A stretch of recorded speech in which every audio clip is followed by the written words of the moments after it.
still breathe. It's not a choice.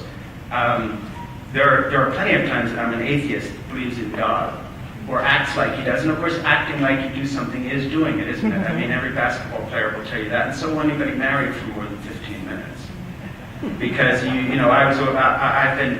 got Jeannie pregnant when we were 17 and 18. I don't know who those kids were, but unbelievably we're still together and love each other.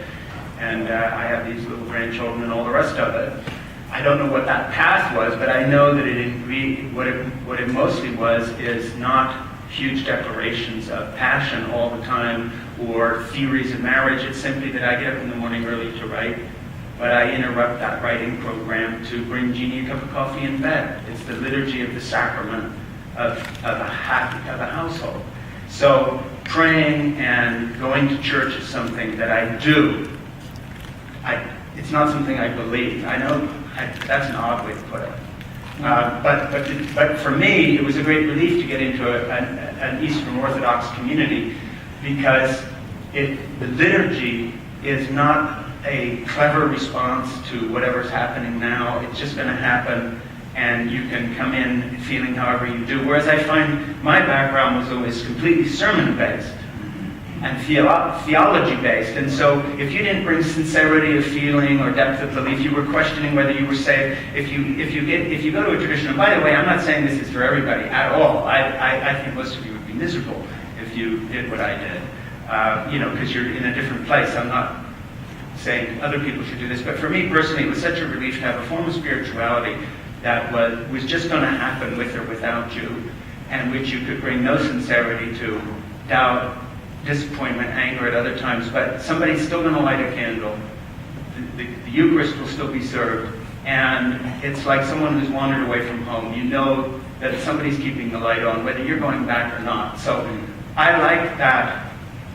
I'm the kind of person that is very sad whenever my laptop crashes and I have to get a new one, because, damn it, clever people will have changed everything when I load in the new software. And now it's like, what the hell are all these colors and shit moving around all over the screen? Where's my stuff?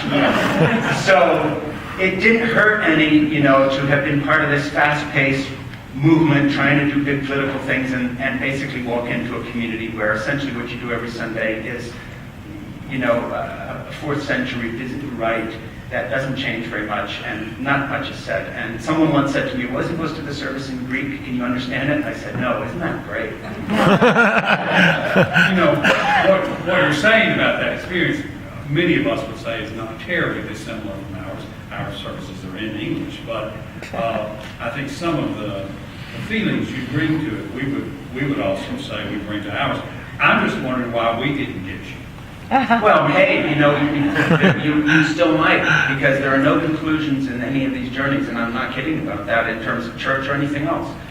Someone says, well, how do you feel about this? And, really, one thing that my own journey has shown that I bring out in this book and in my memoirs is that the Protestant idea infects everything of salvation, and that is, I was lost, now I'm saved. There's a black and white paradigm on everything, which is, by the way, the explanation of the Tea Party and the religious right. You're either a real American with them or you're not. You're an outcast or you're in. This is the disease of all fundamentalist thinking, and it isn't necessarily religious fundamentalist thinking. It's my enormous bone that I pick with some of my new atheist friends. I don't like in or out clubs because they presume life is not a journey. They presume that you can make a conclusion that will remain. So people ask me, what would your dad think about fill in the blank? And I say, well, which Francis Schaeffer are you talking about?